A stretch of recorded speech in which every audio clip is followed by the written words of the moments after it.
KF-21 보라매는 단지 시작에 불과하다. KF-21 보라매의 양산으로 가장 가슴 뛰는 일을 고르라면 단연 대한민국이 스스로 손으로 세계 최고 수준의 전투기를 개발했다는 건데요. 하지만 KF-21이 대한민국 방위산업계에 던진 화두는 단지 이뿐만이 아닙니다. KF-21을 시작으로 대한민국은 자체적인 항공기술력을 증명했습니다. 즉, 이제는 외산에 의존했던 지원기 영역까지 독자 개발을 도전할 수 있게 되었다는 건데요. 그래서 준비했습니다. 오늘은 많은 분이 요청대로 국산 지원기의 찬란한 가능성에 대해 하나의 영상에 담았습니다. 지금 보시는 영상이 마음에 드셨다면 지인들의 카톡으로 공유해주세요. 여러분의 구독과 좋아요는 꺼리튜브 영상 제작에 많은 힘이 됩니다. 사람의 목숨을 다루는 전쟁과 무기체계를 설명하는 데 있어 이런 표현이 조심스럽긴 하지만 세상에 건심만큼이나 낭만이 넘치는 무기도 또 없습니다. 하늘에서 대포를 쏠 수는 없을까라는 정신나간 개념에서 출발한 건십은 문자 그대로 수송기처럼 탑재 중량이 큰 항공기 쉽에 기관포나 곡사포 위주의 무장 건을 가득 탑재한 독특한 무기체계입니다. 일반적으로 높은 기동성에 비해 자체 무장이 부족한 특수전부대, 공중강습부대 등을 위한 화력 지원을 담당하는데요. 중대형 수송기의 막대한 탑재 능력을 기반으로 목표 지역이 초토화될 때까지 고화력 포탄과 각종 항공폭탄을 쏟아부을 수 있기 때문에 직관적인 파괴력만큼은 미사일 이상입니다. 실제로 2023년 초 참수 작전 상황을 가정한 한미 연합특수부대의 티크나이프 훈련에 건십이 동원되자 전 세계가 경악했는데요. 오죽하면 당시 상황을 취재하던 외신들이 앞다퉈 한미 연합군이 전략 폭격기에 준하는 준전략자산급 무기를 출격했다고 대서특필할 정도였습니다. 그도 그럴 게 일반적인 전술기의 경우 아무리 지상 화력 지원에 특화되어 있다 하더라도 막상 목표 지역에 도달해서 작전을 펼치는 건 길어야 20분 정도가 한계입니다. 종심이 극도로 짧은 대한민국의 경우에는 이보다는 시간적 여유가 있는 편이지만 일반적으로 그 이상은 대개 채공 시간이 허락하지 않습니다. 지상 화력 지원에 있어 전술기는 특정 목표물을 향해 빠르게 고화력을 투사하고 치고 빠지는 방식으로 임무를 수행합니다. 또한 속도가 상당히 빠르기 때문에 특정 지역을 지속해서 타격하는 게 어려운데요. 고정익기는 어쩔 수 없는 물리적 한계상 전방을 향해 움직여야만 양력을 얻을 수 있습니다. 그런데 문제는 공중전을 염두에 둘 수밖에 없는 전술기는 속도가 지나치게 빠르다는 것입니다. 당장 지상 화력 지원에 있어 세계 최고 수준의 성능을 자랑하는 대한민국의 FA-50조차 최소한 시속 195km를 넘어가야 간신히 실속을 일으키지 않는데요. 고속으로 비행하면서 해당 경로에 폭탄을 떨어뜨리는 전술기의 화력 지원 방식은 공격과 공격 사이의 텀이 길 수밖에 없습니다. 게다가 정밀유도 폭탄 등을 사용하는 게 아니라면 급강하 폭격 등으로 명중률을 보강해야 하므로 임무 수행 난이도까지 높은데요. 그렇기 때문에 공격기의 저속 비행 능력은 곧 임무 수행 능력과 직결됩니다. 그런 면에서 미군마저 퇴역을 번복하고 2030년까지 강제로 수명기한을 연장한 A-10 공격기마저 실속 속도가 시속 220km에 달한다는 걸 생각하면 FA-50의 저속 비행 능력은 경이로운 수준인데요. 그러나 통상적으로 건십은 수송기를 기반으로 두므로 비행 안전성이 월등히 뛰어난 직선익기인 경우가 많고 그렇다 보니 FA-50보다도 저속으로 임무를 수행할 수 있습니다. 예를 들어 현존하는 건십의 대표격이라 할 수 있는 AC-130J 고스트라이더의 경우 모태인시 130의 실속 속도가 기껏해야 시속 175에서 185km에 불과한데요. 심지어 항속거리도 무려 4070km에 육박해서 몇 시간이나 지상의 포병부대 수준의 지속적인 화력 지원이 가능합니다. 더군다나 한쪽 측면에만 무장을 탑재한 건십의 독특한 방식은 지상의 온갖 장애물을 고려해야 하는 포병부대와 달리 목표물을 중심으로 상공을 선회하기만 해도 즉각적이고 지속적인 정밀 화력 투사가 가능합니다. 이름이 의미하는 바와 같이 하늘에 떠다니는 포병부대 그 자체인데요. 이뿐만이 아닙니다. 건십은 앞서 말씀드린 것처럼 수송기를 기반으로 둔 만큼 말도 안 되는 물량의 무장을 탑재할 수 있습니다. 다시 한번 AC-103J를 예로 들자면 우선 동체부터가 전장 29.8m, 전폭 40m, 전고 11.7m에 최대 이륙 중량은 약 70톤, 이중무장 탑재량은 20톤이 넘습니다. 이 덕에 30mm GAU 23A 기관 포함문, 105mm M102 곡사 포함문을 기본 무장으로 장착하고도 추가로 다수의 AGM-176 그리핀 공대지 미사일, GBU-39 SDB 유도폭탄, GBU-44 바이퍼 스트라이크 유도폭탄, GBU-53B 스톰브레이커 유도폭탄 등을 폭격용으로 탑재할 수 있습니다. 정말 어마어마한 무장 능력인데요. 2022년 아프가니스탄 전쟁 당시 AC-130 세대가 39회의 출격에서 소모한 탄약량만 합쳐도 기관포탄 1300발, 105mm 포탄 1200발에 육박합니다. 폭격에 사용한 수백 기의 항공폭탄을 제외하고도 1회 출격당 평균 30발의 105mm 포탄을 발사한 셈인데요.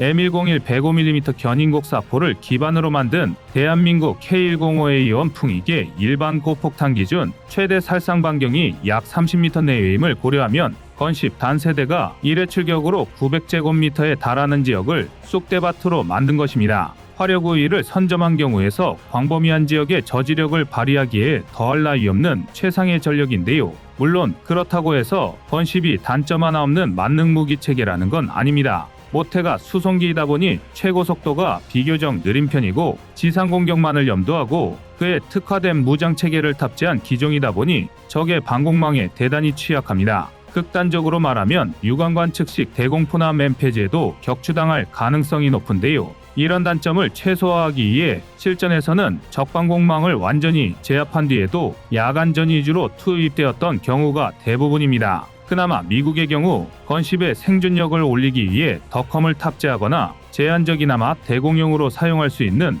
AGM-114 헬파이어 미사일을 탑재하는 등의 방법을 강구하고 있습니다. 하지만 이런 노력이 있다고 해도 수송기라는 한계를 생각하면 생존성을 보장할 수 있다고 말하기는 어려운데요. 저격역기나 방공망으로 인해 격추 위험이 높은 상황이라면 한 대의 건십에 다량의 무장을 탑재하는 건 독이 될 수밖에 없습니다. 한 바구니의 계란을 담지 말라는 격언처럼 격추 시 손실률이 지나치게 높기 때문인데요. 분야는 다르지만 합동화력함의 단점으로 지목되었던 것과 같은 이유입니다. 그러나 이는 결국 반대로 말해 제공권만 확보된 상태라면 운용할 가치는 충분하다는 뜻밖에 되지 않습니다. 현재 실질적으로 건십을 운용하고 있는 나라가 미국뿐인 것도 미공군이 압도적인 제공권 확보 능력을 제공해 줄 수 있다고 여기고 있기 때문입니다. 이를 벤치마킹할 수만 있다면 고화력 투사의 측면에서 건십은 무시할 수 없는 무기체계인데요. 더군다나 지난 2022년 미국이 래피드 드래곤 프로젝트에 성공하면서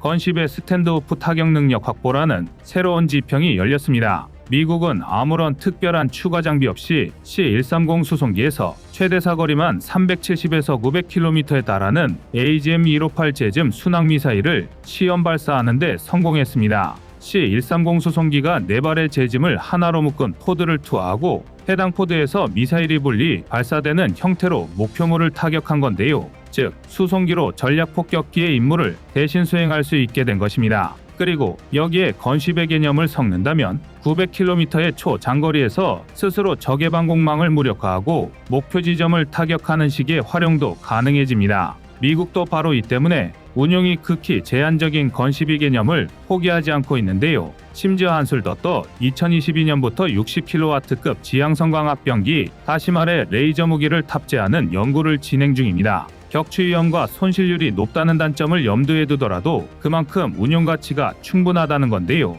대한민국의 전쟁 범위를 어디까지로 상정하느냐에 있어 우리의 안보 상황에서도 한 번은 진지하게 고민해봐야 할 문제입니다. 단적으로 KF-21의 항속거리는 2,900km 내외로 알려져 있습니다. 또 F-35A는 2,200km, F-15K는 1,800km 내외가 한계입니다. 한반도 전 지역은 차고 넘치고 아슬아슬하지만 베이징까지 타격하기엔 부족함이 없는 거리입니다. 그러나 한편으로는 공중 급유기 없이 작전을 수행하기엔 부담스러운 거리이기도 합니다. 대한민국에서 출발한 전술기가 목표 지점에 도달해서 미사일을 발사하고 곧바로 회항할 수 있다면 전혀 아무런 문제도 되지 않지만 시시각각 급변하는 전장에선 어떤 변수가 발생할지 아무도 예측할 수 없습니다. 이런 상황에서 한국형 건십이 있다면 중국 내 특수임무에서도 든든한 화력 지원이 가능합니다. 카이가 한국형 전술수송기 MCX의 스펙으로 공개한 내용에 따르면 전장 40.3m, 전폭 41.1m, 전고 13.5m로 AC-130보다 대형 기체임을 알 수 있습니다.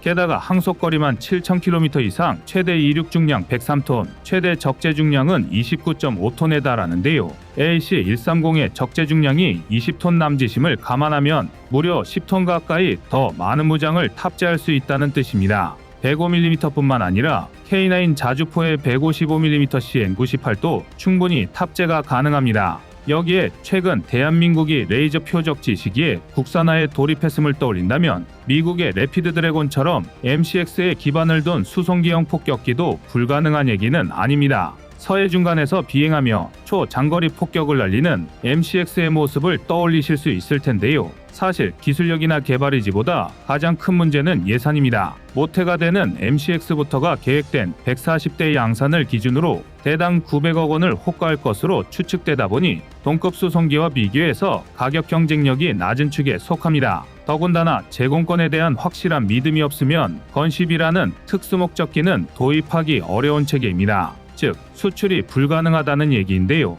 이 경우 필연적으로 유지보수 비용이 커질 수밖에 없습니다. 우리가 티크나이프 훈련에서 미국의 AC-130J를 동원한 이유도 건십이라는 무기체계가 한정된 목적에 비해 유지비용이 지나치게 많이 들기 때문으로 볼 수 있는데요. 그러나 전술의 다양성은 결국 폭넓은 전투 수행 능력으로 이어집니다. 선택이 자유롭다는 건 곧 자주국방의 기틀이 됩니다. 다행히 아직 시간이 적지는 않습니다. MCX가 아직 연구 단계에 머무는 만큼 건십은 긴 시간을 두고 장기적으로, 하지만 진지하게 생각해 볼 문제입니다.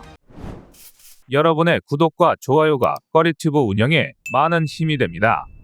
아무래도 직접 미사일을 발사하거나 적과 교전하는 역할이 아니다 보니 국내에서는 수송기에 대한 관심이 떨어지는 편입니다. 그러나 알고 보면 사실 수송기는 현대 군사작전에서 가장 중요한 지원기입니다. 특히 저강도 분쟁이 전쟁의 주요 형태가 된 현대전은 소규모 부대 단위의 빠른 기동이 절대적입니다. 예를 들어 해외에 파병되어 있는 미군이 전통적인 부대 구조가 아닌 여단 전투단 BCT로 구성된 것도 빠른 기동을 위해서인데요. 이 BCT를 대표하는 게 SBCT, 일명 스트라이커 여단입니다. 스트라이커 장갑차를 중심으로 구성된 3개의 차량화보병대대, 1개 수색대대, 1개 포병대대 전부가 항공수송으로 투입이 가능하기 때문에 미국의 신속 전개를 상징하는 편제인데요. 이를 뒷받침하는 게 바로 수송기입니다. 게다가 수송기는 전시뿐만 아니라 평시에도 다방면으로 활용도가 높습니다. 자연재해나 인도주의적 위기 상황 등의 한 나라를 대표하는 전략물자로서 자국민을 대피하는 데 동원되거나 역으로 구호물자 등을 전달하는 데도 사용되는데요. 대표적으로 이스라엘 하마스 전쟁이 발발하자 대한민국 공군의 KC-330 시그너스 다목적 공중급유 수송기가 급파되어 163명의 우리 국민의 무사귀환을 도왔습니다. 심지어 이 과정에서 자국 정부의 외면으로 생사의 기로에 놓였던 51명의 일본인까지 함께 탈출시키면서 진정한 방위 무기로서 제소임을 다했습니다. 이외에도 수송기는 공중급유기, 전자전기, 지휘통제기에 활용되는 등 플랫폼으로서 상당한 잠재력을 갖추고 있습니다. 따라서 각국은 고성능의 수송기 개발과 운용에 지속적으로 투자하고 있으며 이는 국가의 전략적 능력 강화에 기여하고 있습니다. 더욱이 수송기는 일반적으로 기체 수명이 굉장히 길기 때문에 쉽게 도입을 결정지을 수 있는 사안이 아닙니다. 대한민국 역시 지난 2023년 10월 미국 로키드 마틴의 C-130J, 브라질 엠브라에르의 C-390 두 기종을 후보에 올려놓고 깊은 고민에 빠졌었습니다. 2026년까지 무려 7,100억 원의 예산을 투자해 수송기 세대를 도입하는 2차 대형 수송기 도입 사업의 일환이었는데요. 우선 성능은 C-390의 우세였습니다. C-390은 전장 35.2m, 전폭 35m, 전고 11.8m로 대형 수송기답지 않게 날렵한 형상이지만 오히려 최대 화물 적재량은 무려 26톤으로 경쟁 기종인 C-130J가 19톤인 것에 비해 7톤가량 높았습니다. 수송기의 최대 목적이 이름 그대로 화물의 적재와 수송임을 생각하면 정말 어마어마한 차이인데요. 더군다나 C-390은 연료를 가득 채운 상태라면 23톤의 화물을 탑재할 수 있고 최대 2,722km 비행할 수 있습니다. 서울을 기준으로 서부 외곽을 제외한 중국의 모든 도시에 추가급이 없이 도달할 수 있는 셈입니다. 반면 같은 조건에서 C-130J는 3,150km를 비행할 수 있지만 화물 적재는 16.3톤이 한계입니다. 이 말인즉슨 C-390의 적재 중량을 타협한다면 C-130J보다 더 먼 거리를 비행할 수도 있다는 건데요. 실제로 연료 소비효율에 대한 정보는 비공개지만 C390이 약 14톤의 화물만을 탑재한다면 비행거리는 자그마치 5,820km로 증가합니다. 서울 한복판에서 출발해도 중국 전역은 당연하고 인도나 호주까지도 한 번에 도달할 수 있는 겁니다. 더욱이 C390의 화물칸 크기는 깊이 18.5m, 폭 3.45m, 높이 2.9m에 달합니다. C130J가 깊이 12m, 폭 3.1m, 높이 2.7m라는 걸 감안하면 적재 중량과 함께 부피 역시 훨씬 커졌다는 걸 알 수 있습니다. 예를 들어 K806, 808의 경우 장갑차 한 대와 운용병력까지 다수 탑승할 수 있지만 C130J로는 어림도 없습니다. 이외에도 최대 속도, 기만 체계 등 대부분의 항목에서 C390은 C130J를 압도합니다. 솔직히 성능으로만 도입 기종을 따진다면 고민할 필요도 없이 C390에 손을 들었을 것입니다. 그런데도 대한민국이 고민을 거듭했던 건 C130 계열 수송기를 이미 우리 공군에서 다수 운용 중이었기 때문입니다. 더욱이 C130은 1957년 실전 배치 이후 지금까지 개량을 더해가며 운용되고 있습니다. 물론 이로 인한 불편함 역시 존재하지만 무려 67년이나 운용되어 온 만큼 부품이 넘쳐나고 유지 보수 역시 걱정 없습니다. 반면 C390은 2019년 양산을 시작한 따끈따끈한 신형 수송기입니다. 하물며 우리 공군의 도입 물량은 3대뿐이라 초기 인프라 형성 과정에서 적지 않은 진통이 예상됩니다. 구관이 명관이라고 C130J면 충분하지 않겠냐는 주장이 나올 수밖에 없는데요. 그러나 대한민국은 2차 수송기 도입 사업에서 가장 중요한 조건으로 국내 기업과의 컨소시엄을 내걸었습니다. 승부는 바로 여기서 갈렸습니다. 록히드 마틴은 국내 한 개 기업과 컨소시엄을 체결한 반면 엠브라에르는 무려 3개 기업과 컨소시엄을 체결했습니다. 엠브라에르 CEO가 대한민국에 MRO와 수송기 관련 기술을 이전하겠다고 인터뷰한 게 바로 이 덕인데요. C390의 기술을 습득한 대한민국은 이를 국산 전술 수송기인 MCX 개발에 적용할 것으로 보여집니다. 실제로 MCX는 3만 파운드급 터보팬 2개를 탑재한 날렵한 외형으로 예상 적재 중량은 29.5톤 내외로 알려져 있습니다. 전반적으로 C390과 상당히 비슷한 규모임을 알 수 있습니다. 그렇다면 기술 이전에 적극적인 C390을 선택한 것도 어느 정도 납득이 가는데요. 하지만 대한민국이 그리는 큰 그림이 고작 이게 전부일 리는 없습니다. 앞서 잠깐 수송기의 플랫포마를 언급했는데요. 이 중에서도 최근 가장 주목받는 건 수송기를 폭격기로 만드는 겁니다. 일반적으로 수송기는 병력이나 무기체계에 장비 등을 수송하는 게 목적이다 보니 애초에 화물 적재만을 위해 설계되었습니다. 반면 폭격기는 목표물의 타격이 우선이기 때문에 레이더 등 고도의 정밀 폭격 시스템을 갖추고 있습니다. 뿐만 아니라 적진 한복판을 누비는 만큼 기동성 역시 수송기와는 차원이 다릅니다. 예를 들어 B-52 스트라토포트리스는 가장 젊은 기체가 62년이 넘은 구형 기종이지만 여전히 최고 속도는 시속 1050km에 육박합니다. C390의 최고 속도가 시속 988km임을 감안하면 상당히 빠른 속도죠. 심지어 B1B 랜서, B-21 레이더 같은 신형 기체들은 스텔스의 마하를 넘는 기동력을 갖추고 있습니다. 상식선에서 수송기를 폭격기로 사용한다는 건 하늘에 수십 톤의 화약으로 가득 채운 표적을 띄워넣는다는 말과 다를 게 없습니다. 그런데 미사일 기술이 발전하면서 이 당연한 상식에도 변화의 바람이 불고 있습니다. 예를 들어 대한민국이 독자 기술로 개발한 KGGB의 경우 GPS 키트, 비행 키트를 장착해서 평범한 멍텅구리 폭탄을 최대 사거리만 100km에 달하는 유도 미사일로 변신시킬 수 있습니다. 심지어 이를 조종하기 위해 필요한 장비도 전용 터치 스크린 하나뿐인데요. 이를 화물 팔레트에 실어 폭격에 동원할 수 있다면 단숨에 수송기를 폭격기로 운용하는 것도 가능할 것입니다. 아닌 게 아니라 이 개념을 먼저 실험한 미국은 C130J 수송기의 3열 2단 6발을 적재할 수 있는 화물 팔레트 2개를 탑재해 총 12발의 공대지 순항미사일 폭격기를 만들었고 시험 발사까지 성공했습니다. 일명 래피드 드래곤인데요. 물론 여기에 동원된 미사일은 AGM-158 제즈무로 유도의 정밀성은 물론이고 사거리도 370에서 900km에 육박합니다. KGGB와 비교할 수 있는 수준은 아니죠. 하지만 중요한 건 전술에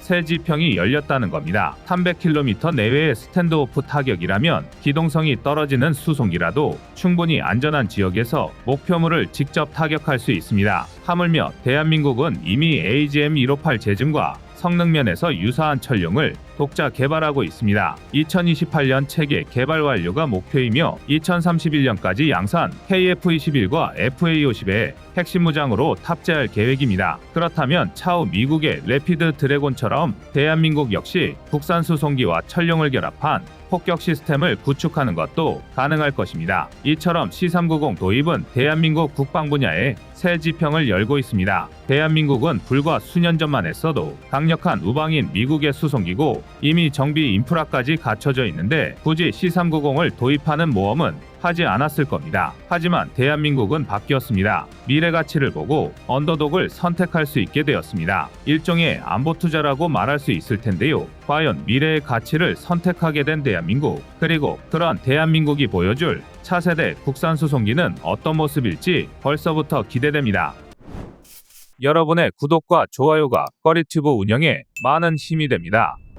F-35, F-15K, KF-21부터 KF-16, FA-50까지 모두 걸출한 성능의 전투기들입니다. 우리 손으로 스스로 만든 KF-21 보라매나 FA-50은 말할 것도 없고 F-15K, KF-16 역시 국내에서 자체적인 개량 사업을 진행하면서 동급 최강의 성능으로 거듭났습니다. F-35 역시 현존하는 가장 대표적인 5세대기로서 막강한 전략성을 갖추고 있습니다. 단순 전투력으로만 생각한다면 이들이야말로 대한민국의 공중안보소에 있어 절대 빼놓을 수 없는 기체일 텐데요. 그러나 이건 각각의 전투기들을 하나의 개체로만 평가했을 때 나올 수 있는 말입니다. 단독작전이나 소규모 작전이 아닌 이상 이들이 효과적으로 편대 임무를 수행하려면 꼭 필요한 지원기가 있습니다. 바로 공중조기경보통제기입니다. 공중초기경보 및 통제 AWNC 시스템은 이름 그대로 항공기, 선박, 차량, 미사일 및 기타 원거리에서 접근하는 대상을 감지하고 공중전투에서 전투 영역의 지휘 및 통제를 수행하기 위해 설계된 공중레이더 시스템입니다.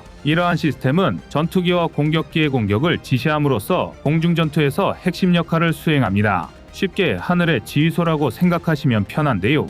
정찰과 공중통제, 지휘를 일원화할 수 있기 때문에 지상의 지휘소보다 작전 수행 능력을 비약적으로 높일 수 있습니다. 예를 들어 대한민국이 4대 운용 중인 2737 피스아이의 경우 다기능 전자주사 배열, 통칭 메사레이더를 탑재하고 360도 전방향 650km 이상을 탐지할 수 있습니다. 그것도 육해공 전방향에 걸친 초정밀 탐지를 자랑하는데요. 심지어 탐지 지역을 한정하고 집중 감시에 돌입할 경우 최대 750km 떨어진 지점의 항공기나 탄도미사일을 사전에 감지할 수 있습니다. 피스아이는 이런 막강한 공중감시 및 추적 능력을 활용해 공중 및 해상 영역을 실시간으로 감시하고 탐지된 대상을 정밀하게 추적합니다. 게다가 통신 시스템을 통해 아군과 연결되어 전술적인 정보를 공유하고 조정하는데요. 해당 정보는 전투지휘관 및 아군 항공기 조종사에게 전달되어 전투 상황을 실시간으로 이해하고 적절한 전술적 결정을 내릴 수 있도록 합니다. 적의 위치를 식별하고 아군의 작전을 조정하여 공중전투에서 우위를 확보하기 때문에 적의 움직임을 사전에 포착하고 선제적으로 대응할 수 있습니다. 예를 들어 피스아이가 서울 상공에 떠 있는 상태를 가정하면 북한은 물론 중국 북부정부의 일부 영역까지 감시할 수 있습니다. 북한이 평양에서 미사일을 발사하든 중국이 전투기를 띄우든 먼저 포착하고 먼저 타격할 수 있는 건데요. 만에 하나 사전 파악에 실패하고 공중전에 돌입한다고 하더라도 피스아이는 전투기의 레이더 영역 바깥에 있는 적기의 움직임까지 사전에 파악하고 아군의 전투를 지원할 수 있습니다. 극단적으로 비유하자면 수백 킬로미터의 도심을 관통해야 하는 자동차 경주에서 오지구리만이 내비게이션을 보유한 수준입니다. 당초 조기경보 임무만 수행했던 지원기가 공중통제까지 임무 영역을 넓힌 것도 이 때문인데요. 초기의 조기경보기는 주로 적의 항공기의 접근을 감지하고 경보를 제공하는 데 초점을 맞추었습니다. 그러나 전투기의 공격 범위가 더욱 길어지고 군사 환경이 복잡해짐에 따라 조기경보기가 진화하여 통신 및 지휘 능력이 강화되었습니다. 이제 공중조기경보통제기는 이착륙은 물론 전투기의 행동조정, 공중전투 지원 등 다양한 임무에 사용됩니다. 대한민국도 같은 이유에서 2737 피스아이를 보유하고 있습니다. 문제는 이 정도로 한반도 전역을 감시하기에 턱도 없이 부족하다는 것입니다. 문제는 수량인데요. 현재 우리 공군에서 보유한 PSI 4대로는 24시간 영공 감시가 불가능합니다. 설상가상 부족한 수량으로 어떻게든 꾸역꾸역 출격률을 올리다 보니 과도한 작전으로 잦은 고장과 성능 고장에 시달리고 있는 형편입니다. 상식적으로 생각하면 진작에 추가 도입이 이루어져야 했지만 정작 조기 경보기 추가 도입 사업은 벌써 3년째 지지부진 표류를 이어가고 있습니다. 2021년 사업 공고와 항공기 평가가 진행 계획되었고 본래 계획대로라면 2022년 기종이 결정돼 2023년 제작이 이루어지고 있어야 했습니다. 방사청의 초기 각보는 2027에서 2031년에 부족한 물량을 충원하고 2차 사업을 마무리 짓는 것이었습니다. 그러나 정작 아직까지 사업 공고조차 명확하게 나온 게 없습니다. 문제는 예산입니다. 공중조기경보통제기 2차 도입 사업은 기존 2대 도입 계획을 4대로 크게 확장하면서 3조 900억 원의 예산이 책정되었습니다. 그런데 사업이 수정되기 전 보잉이 PSI 2대 판매에 제시한 금액이 무려 2조 3천억 원이 넘습니다. 2011에서 2012년에 도입했던 4기가 2조 500억 원 수준이었으니 곱빼기가 넘는 금액을 요구한 셈입니다. 이는 사실상 공중조기경보통제기 시장을 보잉이 독점하고 있는 데다 한국에서 이미 PSI를 운용 중이기에 부린 배짱 장사나 다름없는데요. 원안대로 PSI 4대를 도입하려면 자그마치 4조 6천억 원이 넘는 예산이 필요합니다. 그런데 이 사이 스웨덴 사부, 이스라엘 IAI 등이 끼어들기 시작하면서 3조 원대의 공중조기경보통제기를 제시했고 결국 갈피를 잡지 못한 사업이 3년째 지지부진하게 이어지고 있습니다. 답답하기 이를 데 없는 실정인데요. 그 사이 국내 보유분 2737 PSI의 최근 5년 평균 가동률은 67.2%에 불과했습니다. 물론 그 사이 창정비를 가졌던 만큼 실제 가동률은 이보다 한참이나 높을 테지만 분명 대한민국 공중안보에 치명적인 공백이 발생했음은 부정할 수 없습니다. 마음 같아선 얼마가 들더라도 당장 PSI를 도입해 급한 불을 끄는 게 맞지 않나 싶은데요. 하지만 이것도 문제가 많습니다. 조기경보기는 강력한 레이더와 통신체계를 갖춘 만큼 고출력 신호를 방출하는 안테나 소자에 매우 큰 부하가 발생합니다. 때문에 소자 교체 주기가 짧은데 보잉의 갑질로 정비에 시간과 예산이 너무 많이 듭니다. 실제로 보잉은 우리 군의 성능 개선과 정비 소요에 무려 1조 6천억 원이 넘는 돈을 요구했습니다. 부르는 게 값이 되어버린 꼴인데요. 게다가 주요 부품마저 도입 4년 만에 무려 64종이나 단종되며 운용에 차질을 빚다가 간신히 최근 미군의 PSI 추가 도입 발언이 나온 이후 재생산이 시작되었습니다. 자칫하면 수조 원을 들여 도입한 값비싼 지원기가 하루아침에 깡통이 되어버릴지 노심초사해야 하는 꼴입니다. 고민이 깊어질 수밖에 없는데요. 만약 보잉이 아니라면 스웨덴 사브의 글로벌아이, 이스라엘 IAI의 GO50CAW가 사실상 유일한 선택지입니다. 이중 글로벌아이는 2737 PSI보다 약간 작은 크기의 글로벌 6500 비즈니스 제트기에 자체 개발한 에리아 ER 레이더를 탑재했습니다. 아직은 UAE와 스웨덴만이 운용하고 있지만 공중 600km, 해상 400km, 지상 200km 이상의 거리에서 수천 개의 목표물을 탐지, 분류, 추적해 정보를 제공하는 게 가능한 만큼 성능 면에서는 PSI에 뒤지지 않는데요. 심지어 채공 시간은 11시간으로 PSI보다 3시간 깁니다. 당연히 채공 시간이 길수록 본연의 임무를 더 오래 수행할 수 있을 텐데요. 하지만 결정적으로 글로벌아이는 후방 탐지 범위에 일정 영역의 맹점이 존재합니다. 즉, 우리 군에서 요구하는 360도 전방위 탐지가 불가능하다는 건데요. 이에 사브는 기체 전후방에 추가 레이더를 탑재해 전방위 탐지 범위를 개선해주겠다고 제안했지만 선뜻 결정하기 어려운 단점입니다.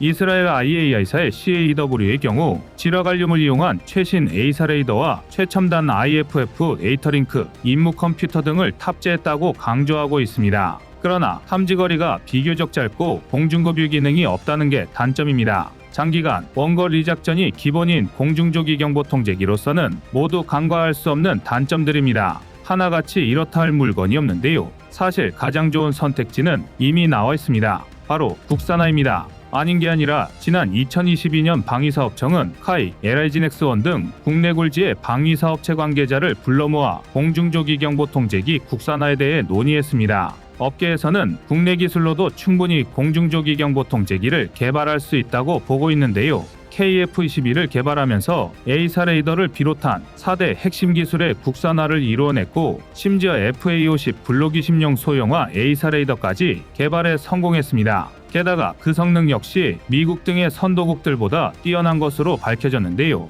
물론 공중조기경보통제기에 탑재하려면 KF-21 A사 레이더보다 소자를 늘리고 전방향으로 탐지 전파를 조사할 수 있도록 추가 개발이 필요합니다. 하지만 우리는 대포병 레이더, 지상용 대공 레이더, 함정용 다기능 레이더 등 이미 다양한 영역에서 국산 A사 레이더 기술을 응용하고 있습니다. 기반 기술도 있고 경험도 있다는 건데요. 공중조기경보통제기 국산화에 성공한다면 부품 공급은 물론이고 유지, 보수로 인한 전력 누수, 국방 예산 누수를 방지할 수 있을 것입니다. 게다가 현재 전 세계 방산 시장의 흐름을 본다면 장기적으로 수출 시장에 도전하는 것도 가능할 것입니다. 그러나 걸림돌이 없는 건 아닙니다. 국방과학연구소의 검토에 따르면 공중조기경보통제기 국산화를 위한 레이더 등 탑재 장비 개발에 12년, 항공기 플랫폼 개발에 10년이 필요할 것으로 추정됩니다. 공중조기경보통제기가 제 역할을 해내려면 장거리 탐지가 가능한 레이더와 공군 중앙방공통제소 수준의 항공통제 임무체계의 통합이 필요하기 때문입니다.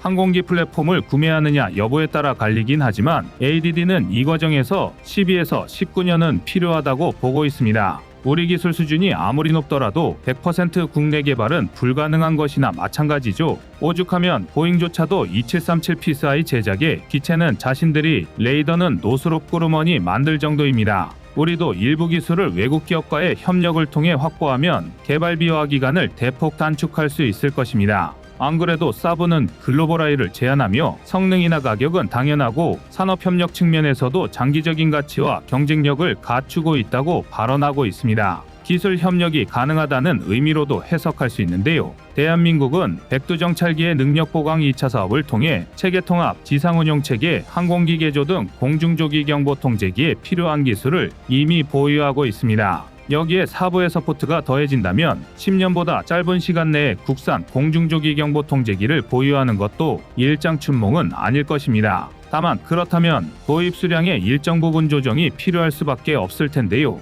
한시가 급한 공중조기경보통제기 추가 보유에 또다시 제동이 걸리는 것입니다. 여러분의 구독과 좋아요가 꺼리튜브 운영에 많은 힘이 됩니다.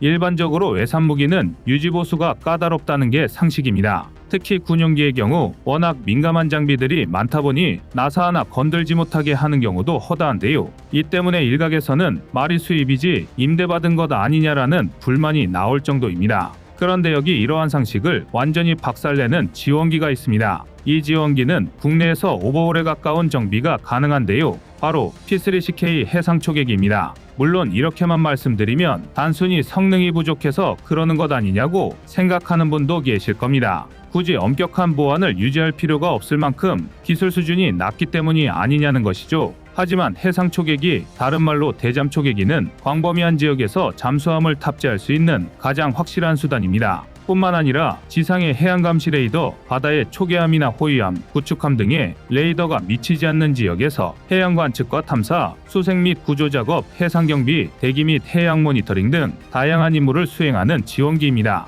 즉, 어설픈 성능으로는 현역으로 살아남을 수가 없는 체계라는 건데요. 실제로 P3CK는 지난 5월 북한이 기습적으로 발사했다가 추락한 천리마 1형의 잔해를 가장 먼저 발견하기도 했습니다. 당시 천리마 1형의 잔해는 전북군산 서쪽 240km 부근의 망망대해에 떨어져 있었던 것은 물론 우리 해군 함정 10여 척이 총출동하여 수색 중이었는데요. 뿐만 아니라 중국에서도 천리마 1형 잔해 확보를 위해 수색 함정을 파견했었다는 걸 생각하면 P3CK의 탐지 능력은 가히 경이로운 수준입니다. 앞서 말씀드렸다시피 중국 또한 천리마 1형의 잔해를 노리고 있었기 때문에 자칫하면 북한의 우주발사체 기술 수준을 가늠할 수 있는 중요한 증거자료를 강탈당할 수도 있었던 일촉즉발의 순간이었습니다. 이외에도 대한민국은 P3CK를 북한의 SLBM인 북극성 사형 탐지에 동원하고 있는데요. P3CK는 모체가 되는 P3 오라이온을 기준으로 무려 16시간이나 비행이 가능한 데다 비행 범위가 8,900km에 육박해 장시간 탐지 임무에 최적의 성능을 갖추고 있습니다.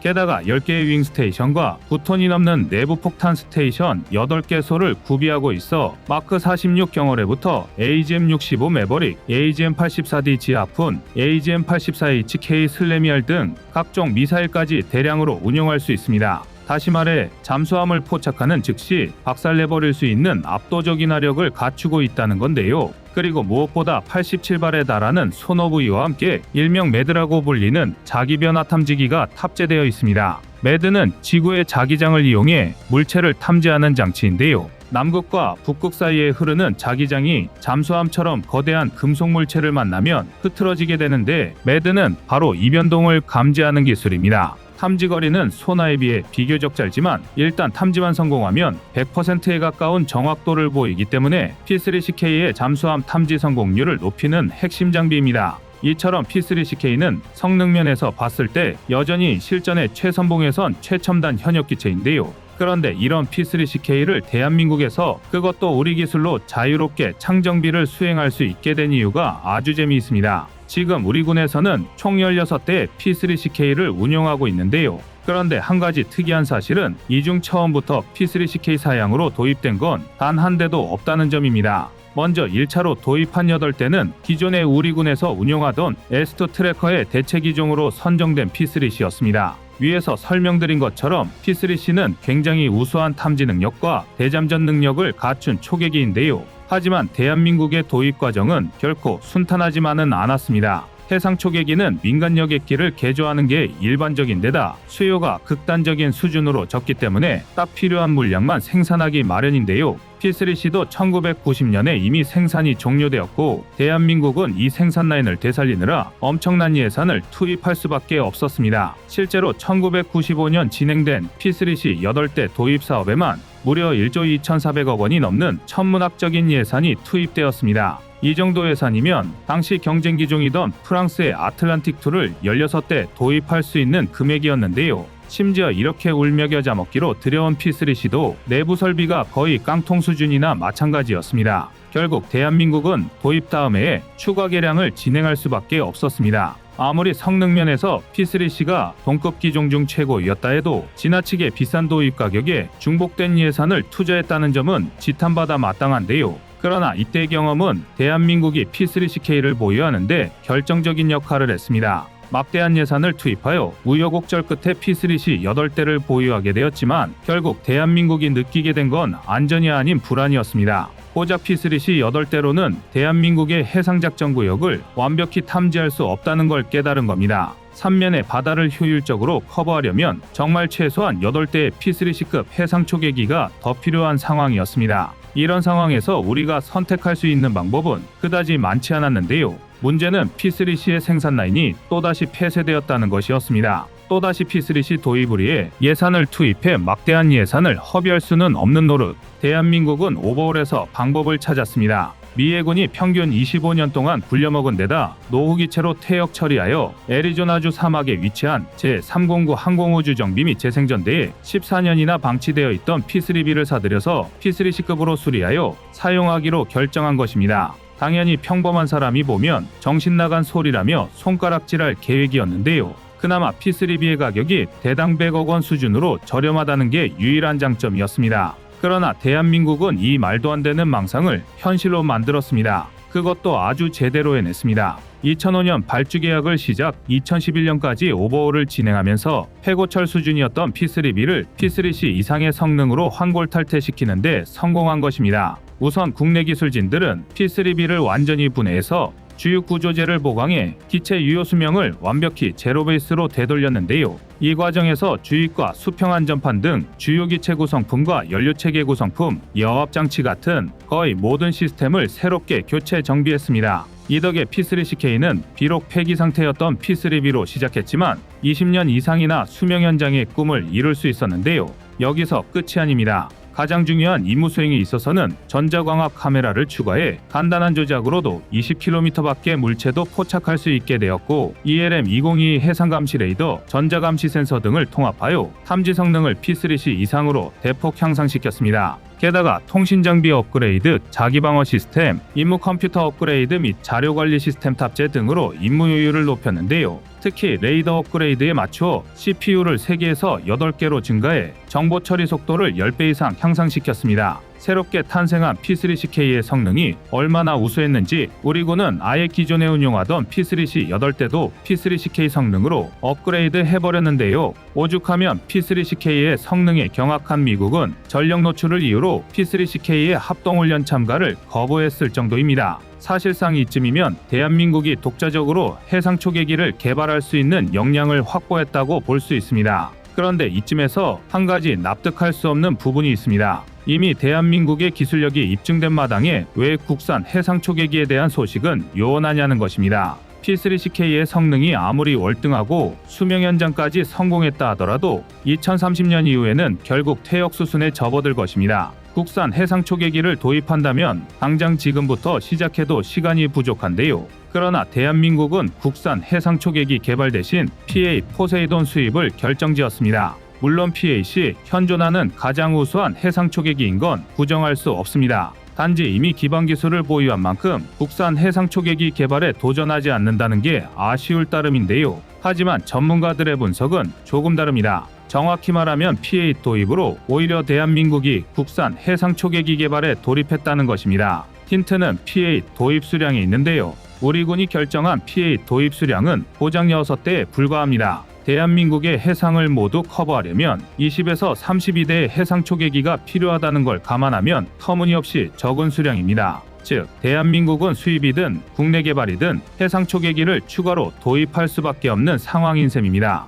그리고 이 중에서도 국내 개발론이 우세한 이유는 다름 아닌 KF-21 덕분인데요. 과거였다면 전문가들도 대한민국이 예산을 추가로 확보한 뒤 P8 추가 도입에 나설 것이라 추측했을 것입니다. 그런데 이제는 상황이 달라졌습니다. 이제 우리에겐 KF-21 개발로부터 쌓아올린 전투기 개발 기술과 노하우가 있습니다. 전투기 무장 제어 기술과 체계 통합은 해상 초계기의 상황 인식과 통신, 타격 등 일련의 프로세서와 굉장히 유사한데요. 여기에 P3CK로 쌓아온 기반 기술을 적용한다면 국산 해상 초계기 개발도 어려울 게 없습니다. 아닌 게 아니라 카이는 이미 지난 2013에서 2016년 임무장비 소프트웨어를 중심으로 자체적인 해상 초계기 선행 연구를 실시한 상황입니다. 여기에 지난 2021년에 공개한 MCX를 더한다면 아예 기체까지 국내에서 개발하는 것도 가능할 텐데요. 무장은 ADD가 개발 중인 KF-21용 공대지 미사일과 초음속 공대함 미사일 등을 운용할 예정입니다. KF-21 이상의 국산화율을 자랑하는 해상 초계기가 탄생하는 것입니다. 뿐만 아니라 이렇게 되면 국내 안보뿐만 아니라 방산 시장에도 도전할 수 있습니다. 당장 폴란드만 봐도 발트해를 두고 러시아와 대립하고 있는데요. 과연 대한민국의 도전이 또 한 번 기존의 상식을 깨부수고 신화를 써내려갈 수 있을지 앞날이 주목됩니다. 이상 꺼리튜브였습니다. 안녕하세요, 꺼리튜브입니다. 그동안 보내주신 사랑과 응원으로 1편 출간에 이어 이번에 꺼리튜브의 새로운 신작 세상에 밝혀지지 않은 현대무기 비하를 출간했습니다. 내용이 어려워 쉽게 다가서지 못했던 군사무기 이야기를 남녀노소 누구나 편하게 이해할 수 있도록 모아봤는데요. 그 누구도 알 수 없던 현대무기 비하의 숨겨진 이야기를 이제 온라인 서점이나 가까운 서점에서 만나볼 수 있습니다. 또 전문적인 군사무기 이야기를 알고 싶다면 꺼리튜브 1편인 대한민국 6회공 군사무기도 준비되어 있습니다.